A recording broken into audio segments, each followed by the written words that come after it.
Today we are going to learn Civics 4th lesson Forms of Government. Forms of Government என்ன தெரியுமா? அரசாங்கங்களின் வகைகள் அப்படின்னு சொல்லி அர்த்தம். Next learning objectives. To know about the type of constitution, then to understand the forms of government, to learn the merits and demerits of the different forms of government, to understand the differences between the unitary and federal, presidential and parliamentary forms of government. These are the learning objectives. Then introduction. Government is the main agency of the state.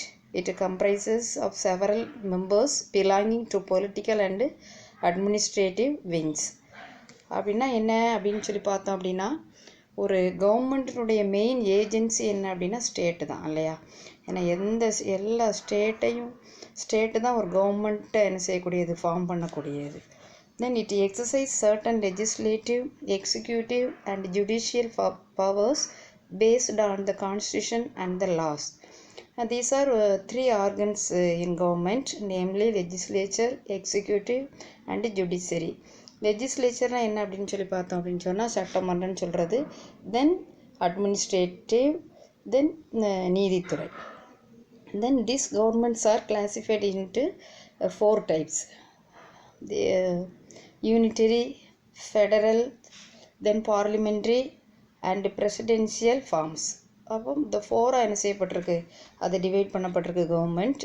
இதுக்கு அதில் யூனிட்டரினா என்ன அப்படின்னு சொல்லி பார்த்தோம்னா ஒற்றை ஆட்சி அப்படின்னு சொல்லக்கூடியது. ஃபெடரல் மீன்ஸ் கூட்டாட்சி, பார்லிமெண்ட்ரி மீன்ஸ் நாடாளுமன்ற ஆட்சி முறை, தென் லாஸ்ட் ஒன் ஜனாதிபதி ஆட்சி முறை. ஓகேவா? Then what is mean by government? கவர்மெண்ட்டினுடைய மீனிங் என்ன அப்படின்னு சொல்லி பார்த்தோம் அப்படின்னு சொல்லி பார்த்தா, government refers to the executive functions of the state. அதாவது ஒரு அரசினுடைய அந்த நிர்வாக செயல்பாடுகளை குறிக்கக்கூடியது தான் என்னது, கவர்மெண்ட். சரியா?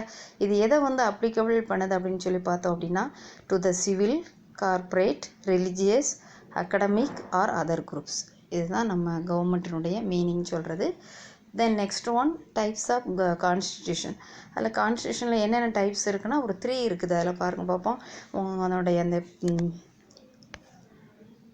அந்த பிக்சரில் பார்த்தீங்கன்னா உங்களுக்கே தெரியும் இந்த டைப் ஆஃப் கான்ஸ்டியூஷன் அப்படிங்கிறதுல. First one return constitution, unwritten constitution first of all, then federal and unitary, then flexible and rigid. இப்போ நம்ம ஃபஸ்ட்டு எதை பார்க்க போகிறோம் அப்படின்னா யூனிட்டரி ஃபார்ம்ஸ் ஆஃப் கவர்மெண்ட் அப்படிங்கிறத பார்க்க போகிறோம். யூனிட்டரி மீன்ஸ் ஒற்றை ஆட்சியாக இருக்கக்கூடியது.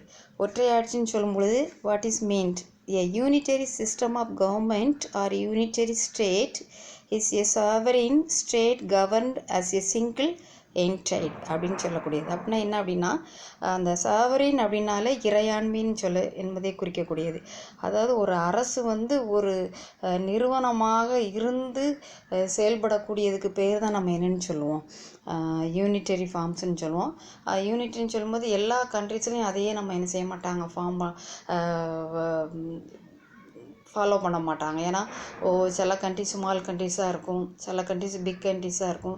ஸ்மால் கண்ட்ரிஸ்னால் அதில் எதை நம்ம யூனிட்டரி அதை இன்க்ளூட் பண்ணலாம் அப்படிங்கிறத திங்க் பண்ணி தான் அவங்க என்ன செய்யக்கூடியது, இது ஃபாலோ பண்ணுவாங்க. சரியா? இப்போ யூனிட்டரி ஃபார்ம்ஸ்ன்னு சொல்லும்போது for example England, France, Japan and Sri Lanka. These are the example of unitary forms of government. சரியா? இப்போ இந்த கவர்மெண்ட் அப்படிங்கிறத நம்ம என்ன பார்க்க போகிறோம் அப்படின்னா, கவர்மெண்ட் இஸ் அது எதுலேருந்து டெரிவேட் பண்ணப்பட்டது இந்த வேர்டு நம்ம நிறைய பார்த்துருப்போம். ஒவ்வொன்றிலையும் லாட்டின், க்ரீக் அப்படிங்கிற வேர்ட்லேருந்து அது டெரிவேட் பண்ணப்பட்டிருக்கும் சில வேர்ட்ஸு. அதே மாதிரி இந்த கவர்மெண்ட்டுங்கிறது எதுலேருந்து டெரிவேட் பண்ணப்பட்டது அப்படின்னா, derived from old French governor, derived from Latin gubernare to direct. குபர்னர் அப்படிங்கிறதுலேருந்து லாட்டின் வேர்ட்லேருந்து என்ன செய்யப்பட்டது, இந்த கவர்மெண்ட்டுங்கிற வேர்டு நமக்கு டெரிவேட் பண்ணப்பட்டது. சரியா? அது அப்படின்னா அந்த கவர்மெண்ட், அதாவது இந்த குபர்னர் அப்படின்னா எதை மீன் பண்ணக்கூடியதுன்னா, to direct, rule, guide, govern. அதாவது ஆட்சி செய்கிறது, ஆட்சி செய்யக்கூடியது, அதை டீல் பண்ணக்கூடியது அப்படின்னு சொல்லி அதுக்கு என்ன செய்யுது மீனிங் நம்ம பார்க்குறோம்.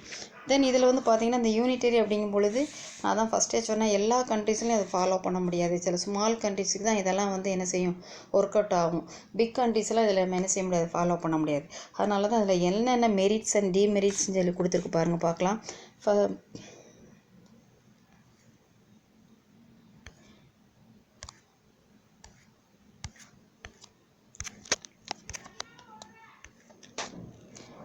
ஃபஸ்ட்டு பாருங்கள் பார்ப்போம். Merits of unitary forms of government suitable for small countries. அப்போ இந்த யூனிட்டரி இந்த ஃபார்ம்ஸ் வந்து எதுக்கு மட்டும்தான் யூஸ் ஆகும், ஒன்லி ஸ்மால் சிட்டிஸ் தான், ஸ்மால் கண்ட்ரிஸுக்கு மட்டும்தான் யூஸ் ஆகக்கூடியது.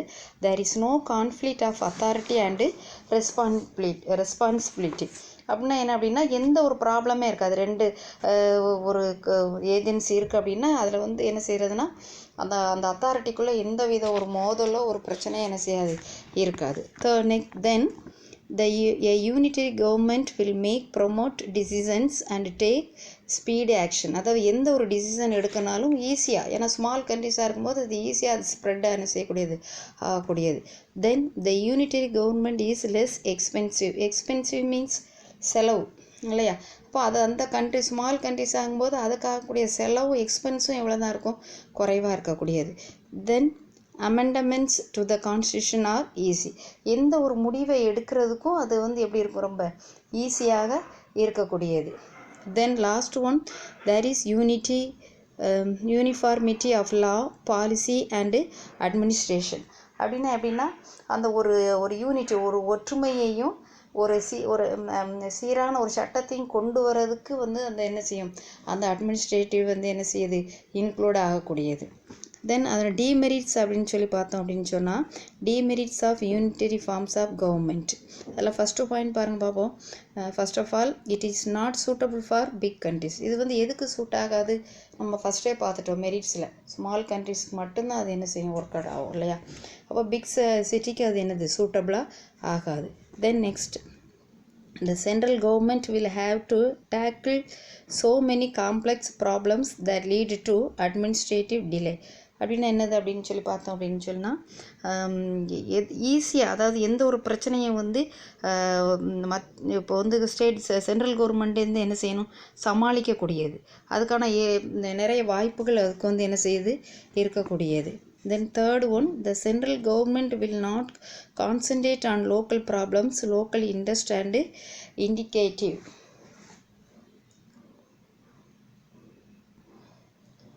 அது வந்து இப்போ ஸ்டேட் கவர்மெண்ட் இப்போ வந்து இப்போ ஸ்மால் கண்ட்ரிஸ் அப்படிங்கும்போது ஈஸியாக அதில் இன்வால்வ் ஆயிரும் இல்லையா, அந்த ப்ராப்ளத்தை சால்வ் பண்ணிடும். ஆனால் அதே சமயத்தில் ஒரு பிக் கண்ட்ரிஸுங்கும்போது அந்த ப்ராப்ளம் ஈஸியாக என்ன செய்ய முடியாது, சால்வ் பண்ண முடியாது. அதுக்கு டைமிங் என்ன செய்யக்கூடியது, ஆகக்கூடியது. தென் the concentration of powers may pave way for the despotism of the central government. Central government சொல்லும்போது இப்படி இந்த பிக் கண்ட்ரிஸாக இருக்கும் பொழுது இந்த யூனிட்டரி கவர்மெண்ட்டை நம்ம ஃபார்ம் பண்ணோம்னா அது ஒரு சர்வாதிகாரத்திற்கு அது வந்து என்ன செஞ்சிடும், ஒரு காரணமாக அமைஞ்சிரும் அப்படின்னு சொல்லிவிருக்கு. ஏன்னா நம்ம வந்து ஹோல்ஸ் கண்ட்ரிஸ் வந்து டீல் பண்ண முடியாது. இப்போ சென்ட்ரல் கவர்மெண்ட்டு ஹோல் இந்த ஸ்டேட்டையும் என்ன செய்ய முடியாது, பார்க்க முடியாது இல்லையா. அதனால் அது ஸ்மால் சிட்டிக்கு மட்டும்தான் அது என்ன செய்யக்கூடியது, யூஸ் ஆகக்கூடியது. பிக் சிட்டிக்கு அது வந்து என்ன செய்யாது, யூஸ் ஆகாது. ஒரு சர்வாதிகாரத்துக்கு அது காரணமாக அமைஞ்சிடும். சரியா. தென் இதில் அந்த யூனிட்டரியில் லாஸ்ட் அதனுடைய ஃபீச்சர்ஸ் என்னன்னு சொல்லி பார்க்கலாம். Unitary features of the Indian constitution. இதனுடைய முக்கியமான ஒரு அம்சம் என்ன அப்படின்னு சொல்லி பார்த்தீங்கன்னா, ஃபஸ்ட்டு பார்த்தீங்கன்னா ஸ்ட்ராங் சென்டர்னா என்னது, நல்ல ஒரு பலமான ஒரு கவர்மெண்ட் இல்லையா. மத்திய அரசுன்னு சொன்னாலே அது எப்படி தான் இருக்கும், நல்ல ஸ்ட்ராங்காக இருக்கக்கூடியது. Then central government's control over the state territory. அப்படின்னா ஸ்டேட் கவர்மெண்ட் சென்ட்ரல் கவர்மெண்ட் என்ன செய்யும், தன்னுடைய ஆளுகை செய்யக்கூடிய, அப்படி தானே இருக்குது. இப்போ நமக்கு வந்து 32 ஸ்டேட்ஸ் இருக்குது அப்படின்னு சொன்னால் ஃபுல் கண்ட்ரோல் யாருக்கு இதில் தான் இருக்குது, கவர்மெண்ட்டுடைய கண்ட்ரோலில் தான் இருக்கும் இல்லையா. அதை மாதிரி தான். தென் சிங்கிள் கான்ஸ்டியூஷன்னா தெரியும், ஒற்றை அரசு. ஃப்ளெக்சிபிலிட்டி ஆஃப் த கான்ஸ்டியூஷன் அப்படின்னு என்னது, ஃப்ளெக்சிபிள்னா என்னது, வளைஞ்சு கொடுக்கக்கூடியதுன்னு சொல்லுவோம் இல்லையா. எந்த இதுக்கும் என்ன செய்யக்கூடியது, நெகிழும் தன்மை உள்ள ஒரு அரசியலமைப்பு சட்டமாகும். தென் அன்ஈக்குவல் ரீப்ரசன்டேஷன் ஆஃப் ஸ்டேட்ஸ் அப்படின்னா ஒரு சமமற்ற ஸ்டேட்டில் வந்து என்னது ஒரு சமமற்ற ஒரு பிரதிநிதித்துவம், ஒரு சிட்டிசன்ஷிப் கிடையாது இல்லையா, சிட்டிசன்ஷிப் என்ன செய்யாது, இருக்காது. தென் எமர்ஜென்சி ப்ரொவின்சன்ஸ், எமர்ஜென்சின்னு சொல்லும்போது அவசர கால திடீர்னு ஒரு இப்போ ஃப்ளட்ஸ் வருது அப்படின்னா, ஒரு வெள்ளம் ஏற்படுதுன்னா அதுக்கு ஒரு திடீர்னு ஒரு போர் வருது அப்படின்னு சொன்னால் அதுக்கு உடனடியாக ஒரு ஆக்ட் என்ன செய்வாங்க, கொண்டு வரக்கூடிய ஒரு அம்சம் இதில் தான் உண்டு, இந்த கான்ஸ்டியூஷனில் தான் உண்டு. அப்போது திடீர்னு இப்போ போர் வந்துருச்சு, ஒரு வார் நம்ம கண்ட்ரிஸுக்கும் இப்போ சைனாக்கும் வந்துருச்சு அப்படின்னா உடனே அவங்க என்ன செய்வாங்க, உடனே அந்த பார்லிமெண்ட் அவசரமாக அவங்க என்ன செய்வாங்க, கூட்டக்கூடியது எமர்ஜென்சி ப்ரொவின்சஸ். தென் சிங்கிள் சிட்டிசன்ஷிப்னா ஒற்றை குடியுரிமை. தென் சிங்கிள் இன்டிகிரேட்டட் ஜுடிஷரி அப்படின்னா ஒரு ஒருங்கிணைக்கப்பட்ட ஒரு judiciary. Then all India service, அகில இந்திய சேவைகள் ஃபுல்லாக வேர்ல்டு லெவல் ஃபுல்லாகவும் என்ன செய்யக்கூடியது, சர்வீஸ் பண்ணக்கூடியது. Then last one appointment of governor by the central government. எல்லா கவர்னர் வந்து யாரால தான் அப்பாயின்மெண்ட் பண்ணப்படுவாங்க, நம்ம பார்த்துருப்போம். இப்போ தமிழ்நாடுனா தமிழ்நாட்டில் உள்ள ஆளுநர் தான் இருக்க அந்த கவர்னர் இருக்க மாட்டாங்க, ஏதாவது ஒரு ஸ்டேட்டில் உள்ளவங்க தான் என்ன செய்வாங்க, நம்ம ஸ்டேட்டுக்கு வருவாங்க இல்லையா. அதே மாதிரி தான் அதை வந்து யார் தான் அப்பாயின்ட் பண்ண முடியும் அப்படின்னா சென்ட்ரல் கவர்மெண்ட் மட்டும்தான் என்ன செய்ய முடியும், அப்பாயின்ட் பண்ண முடியும்.